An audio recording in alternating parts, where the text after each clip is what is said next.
recorded as a country, whether it's in economy, education, infrastructure, healthcare, and institutions. Strengthening institutions, for example, of course, fighting corruption, dealing with insecurity. Those are questions that are still on the table. I'm sure Nigerians find solace in the president's promise and reassurances that under his leadership, Nigeria will win the war against corruption and, of course, win the fight against insurgency. These are conversations we'll be having in the days and weeks ahead as we make progress into this new administration. But let's also keep in mind that just yesterday the president signed into law the bill that now allows students in Nigeria to have access to tuition-free, to interest-free tuition, if you like, loans for the purpose of their schooling, for their education. That is first of its kind. Many people say it is a welcome development because this was a promise he had made, talking about how that education can be much easier to fund for Nigerians. So that bill that had been signed into law yesterday, many persons would say is a game changer, even though we now know that the Academic Staff Union of Universities, that is ASU, also has picked some holes in that otherwise laudable initiative. So you are asking yourself, what exactly are the concerns that ASU has with regards to this new law? We will be finding out as we continue our discussions here on Global Television, particularly on Global Morning. But quickly, let's take a look at the papers this morning and see what they have for us. Our first port of call is the Daily Sun. Daily Sun says Sirika lied about fleet size Dubai operations, that's Air Peace. 10th NAS battle day for Kalu Akpabio, Yari Abbas. Today is the D-Day for the National Assembly and all of the, if you like, gladiators who will be taking part to slug it out today in determining who becomes who goes where, and who gets what in terms of leadership with regards to the 10th National Assembly. Yari Kalu camp hopeful of victory. Northern elders warn against imposition as Southern elders back Yari's camp. APC governors stand by party zoning formula. That has been a huge concern. We understand that two persons have stepped down now for former governor of Akwa Ibom State, who doubles as the immediate past Minister of Niger Delta Affairs, talking about Senator Godswill Akpabio. But then there's still one more gladiator. He would most likely, I use that word, use that phrase very advisedly, go up against, that's the former governor of Zamfara State, Abdulaziz Yari. So that's the only, one more battle he has to win in his bid to become the president of the Nigerian Senate. Okay, so we keep our fingers crossed that should happen in a matter of hours at most. Okay, Imo PDP planning protest in Abuja over insecurity, says government. Democracy Day, Sanwo-Olu, Abiodun, Kingebe, Opadoko, Odomaki, others charge Nigerians on democracy sustenance. They say the worst form of democracy is better than the best form of military government. But then let's continue to evaluate our democracy, continue to play our parts and make it the best for us as a country and as a people. So let's turn to Blueprint newspaper now. Blueprint has a big story on the front page, just like the Daily Sun does. 10th NAS inauguration, Titanic as defiant Yari battles favored Akpabio today. Governors backing anointed ex-Akwa Ibom governor Makinde Uzodinma. Nerve slams Shettima, once level playing field. Mischief makers twisted my position on power balancing, VP. Okay, what's more, Nigeria Air Peace COO rep member fought Sirika's claim. The Sirika narrative, or if you like, call it Sirika Gate, is becoming a burgeoning narrative with every passing day. We'll look at a few other headlines now. Plateau owing 11 billion naira in salary arrears. Mufwang, Tinubu signed students' loan bill into law. I made mention of that at the top of the program this morning. Okay, under the nameplate of Blueprint newspaper today, you have a headline there that says anthrax disease, stop eating more bushmeats, FG warns Nigerians. I'm not so sure about bushmeat, but I know a few people around me who are very concerned about the more part of it because it has become a favorite for them over time. So government will have to do a lot of sensitization, invest so much in awareness creation, and then intensify the campaign to ensure that millions of Nigerians across this country get the message in practical terms, because you have no idea how many persons will sit over a plate of momo between today and, between this morning and end of today. So it's going to be a tough fight, but we have to do the needful to stay alive. In the first instance, you have to be alive to make a decision whether or not you want to eat momo. All right, so we take a look at the Punch newspaper, by the way. All right, so we're turning to the Punch newspaper now. On the front page, it has a big story as well. It says National Assembly, APC anointed candidates rebels to slug it out. Yari others fail to step down for Akpabio. Abbas leadership poll holds. What else? Is in so Musa withdraw. Lawan endorses Akpabio after Tinubu meeting. Okay, one would have thought after the president had met with critical stakeholders within the fold of the All Progressives Congress, that would have changed a whole lot. That probably would have given Senator Akpabio more like a paved road, right, to the Senate presidency. But with the Yari factor in front of him, it appears it's some sort of long walk to freedom. But then again, today is the D-Day for the legislators to determine where the leadership pendulum swings, particularly in this case, at the Senate. Okay, when you look at the right end of the front page of the Punch newspaper this morning, it says PDP Buhari's years of low-cost wrecked oil sector. Kokori. Customs sees over 10 smuggled SUVs. Rogue cops extort 153,000 naira from undergraduates. CP removes DPO. That story is quite a pathetic one. It's one story, one of those many stories that have the tendency that naturally dent the image of the Nigeria police. But we are happy that the CP in Lagos State has provided leadership. He has shown courage. First of all, he removed the DPO in charge of that station, that division. All right, on account of the fact that he didn't provide leadership for his boys down the line. Okay, but we also understand that the policemen involved in this story, this 153,000 naira extortion story, are in custody. The spokesperson for Lagos State's police command has said very clearly, that was talking about SP Day, that the policemen have been taken into custody for orderly room trial. The story is very interesting one in a bad sense. Yes, interesting one in a bad sense. It's a story around Nigerian undergraduates in Cyprus, is in the country for whatever reason, but he was minding his business, got flagged down by this group of policemen who supposedly were on patrol. The next thing from what the story says is on the Punch. You can read it for yourself. If you look at the Punch this morning, that will be pages 4 and 5, right? Then they check his vehicle, check his phone, and they found nothing incriminating. That's the story from the Punch newspaper. And then the next thing they do is take him to a place a bit isolated and then realize that he had 2 million naira in his account, having forced him to open his bank app and then insisted he should pay them certain amount of money. They had to haggle it down to 153,000. But having let the young man realizes that he had just been exploited, he had just been extorted.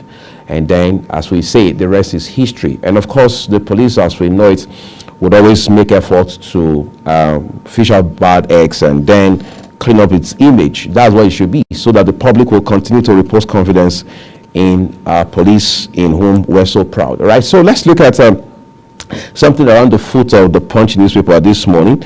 Tinubu governors urge Nigerians to defend democracy. I'm sure Nigerians have been doing a great work with that defense assignments, we must say.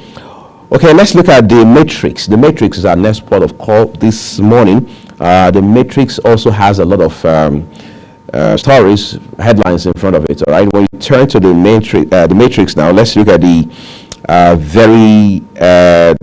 just the first headline under the nameplate. It says 26-year-old Chinese superfan books into Mercy Hotel to take selfie. Tinubu signs students loan bill into law. A step-by-step guide to access the newly signed students loan. What else? Customs. Let's see that now. Ex-convicts of drug abuse excluded. Okay, ex-convicts of drug abuse are excluded from benefiting from the provisions of this new law. Okay, that's sad, but then it is what it is now. Okay, 10th NAS leadership, it's D-Day. That's on page 2 of today's Matrix newspaper. Who clenches Senate presidency position? Pressure mounts on Kalu Yari Izunaso Lawan in high-level deal with Akpabio. Costs clear for Tajuddin Abbas on speakership. Of course, we saw that coming, given the reports we've been seeing, particularly since yesterday. Okay, so if you take a look further, right end corner, like right bottom or bottom right of today's Matrix newspaper, full text of President Tinubu's maiden Democracy Day speech is there. Over $56 billion lost to oil subsidy theft. You can only imagine what Nigeria could have accomplished with that amount of money. All right, but then we've taken a bold, courageous step, even though it bites us in the short term, right? Nnamdi Kanu, Tinubu urged not to replicate Buhari ignominy. The listening president was being told, so let's see what it does with the Nnamdi Kanu case. But more dangerous for now, FG raises alarm over deadly virus attack. That's still talking about the anthrax virus. Let's take a look quickly at the top of the nameplate of today's Matrix. It says, pay MKO Abiola his presidential entitlements. Abiola family told President Tinubu. And then on the top right corner of the Matrix newspaper, you have a picture of the suspended governor of the CBN, Mr. Godwin Emefiele. How I was detained for 100 days by Emefiele for exposing Forex. Okay, that will be an interesting read. So you want to pick up a copy of today's Matrix newspaper and read for yourself. All right, so let's look at Daily Trust now. Daily Trust says National Assembly inauguration. Akpabio Yari Abbas was slugged out today. So we told you today is D-Day for the titans in Nigerian politics as far as the leadership of the 10th National Assembly is concerned.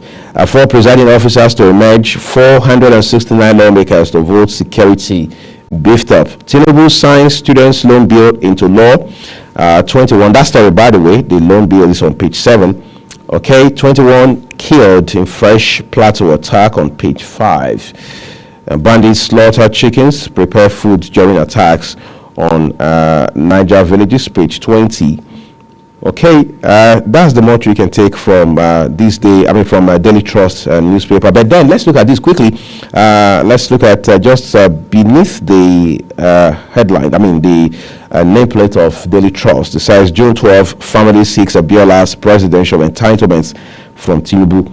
Nigeria's bonds surge after Emefiele's sack. Has he been sacked or suspended? Well, some people say suspension in Nigeria, or in most cases, is technically a way of saying you have been fired. Okay, but then we understand there's some bureaucracy involved in that, the president having to resort, or if you like, revert to the National Assembly based on what the law provides for. But let's see how this pans out. We have erudite and articulate lawyers who understand the dynamics around cases like this. We had something similar with the governorship, the CBN governorship of Sanusi, Lamido Sanusi, even though at that time it had nothing to do with issues around charges of terrorism, high-handedness, and so on and so forth. But this is the most recent of such issues, but let's see how it turns out. 10th NAS, high wire politicking as members elect leaders. That's the New Telegraph this morning. Senators, reps in last minute lobbying. Let's see what that says. Yes, log rolling. All right. Again, Northern elders warn against imposition. PDP debunks reports of NAS minority leadership stance. Okay. What else? If you look at the top right corner of the New Telegraph, reviewed how Nigeria lost over $56 billion to oil theft subsidy. That's on pages 2 And let's see, pages 2, 4, and 6 of today's New Telegraph newspaper. Tinubu signs student loan bill into law. Family begs FG. Pay MKO Abiola's presidential entitlement. All right, so you can read all of those stories up today on the front page of the New Telegraph. As we turn now to this day newspaper, several headlines there on this day. We begin with the very story right above the nameplate of this day newspaper. Wale Edo, Nigeria will unify exchange rates immediately.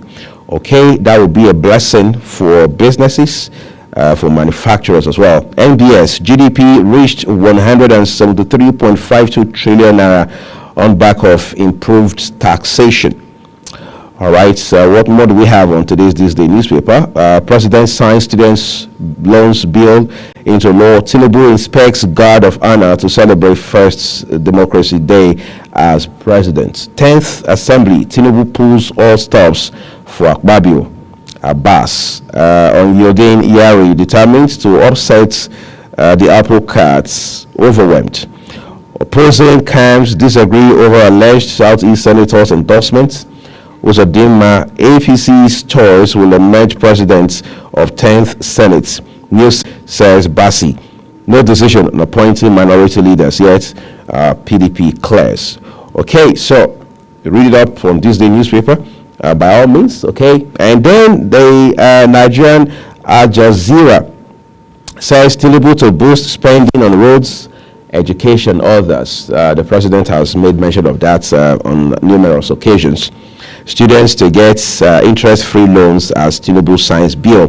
10th NAS, we are yet to decide on minority leadership, PDP. Then when you take a look at the left end of the front page of today's Al Jazeera newspaper, what do you have? Again, Northern elders warn against imposition of Senate presidents. Mother, son die of electrocution in Delta. Quite a pathetic story there. All right, if you look at page 5 of Nigerian Al Jazeera, Democracy Day, Akeredolu harps on restructuring devolution of power. All right, the Guardian newspaper is next. On the Guardian, you have a very visible, prominent picture of the president. Lawmakers edgy in last-minute battle for Senate leadership. That story, details of that story can be found on page 6 of today's Guardian newspaper. Heavy rains leave Lagos roads in shambles. Somebody joked one time and said that this is when your 600 million naira house on the island won't make as much sense to you as your 10,000 naira a night hotel room somewhere around Obalende. It's a joke, but it's the reality of life, isn't it? Especially if you have been a victim of flooding in any part of the country, not just Lagos, all right? So let's take a further look at the Guardian newspaper this morning. About 500 billion naira lost to Anchor Borrowers Program. That's in reference, obviously, to the Anchor Borrowers Program of the Central Bank of Nigeria. Okay, constitutionality of fines by NBC, other agencies. That's a big story. It's a news analysis actually on page 5 of today's Vanguard newspaper. Former Italian Prime Minister Berlusconi dies at 86. We did bring you that story yesterday, by the way, on our news at 4 and 8 o'clock. Okay, so let's talk about business for a bit, everyone, and that's where we're ending it this morning. Business Day newspaper is our next port of call. Okay, it says yam, rice, garri prices surge by 200% under Emefiele. Many things are now coming out under Emefiele. Okay, and you're wondering what exactly is it that didn't happen under Emefiele. All right, but then again, we can't take our eye off the fact that yam, rice, garri are basically staples for households in Nigeria. So when their prices surge or when anything affects their prices, you would naturally expect the everyday Nigerian to react to that. Okay. Consumer goods firms grapple income tax spike amid FX liquidity crunch. Okay, what else? What else do we have here? It says major reforms needed to meet 6% GDP growth. The president has talked about GDP growth of 6%. Okay, and an economist told me that we can even do more than 6%, but then we've got to get the fundamentals right within the economic space, whether it is the monetary policy, the fiscal policy. We've got to get those right. And the president said right from the day he was inaugurated, as a matter of fact, in his inaugural speech, that the fiscal and monetary policy, the fiscal and monetary policies need house cleaning. And we're sure from what we're seeing today that house cleaning process has begun very effectively. Tinubu signs bill on students' loan as Nigeria marks Democracy Day, while specialist hospitals are sprouting fast. Okay, you can find details of all of these stories on today's Business Day newspaper. Incidentally, that's where we're leaving it, everyone, on the newspaper review this morning with the Business Day newspaper, actually. So do well as you make progress into your day to take a look at these papers, read up. They say readers make leaders. All right, but just read up something, be informed about what's going on around you and even far away from you. Okay, Global Morning continues here on Global Television. I'm Muyi Agbomofegbe. Stay with us. Something that must be gotten right. Before you call the police station, before they even leave, they'll take permission from. I don't think there's really anything on ground to improve. The struggle with the ASU strike. The Minister of Education volunteered and said, give me 2 weeks. It was a lie.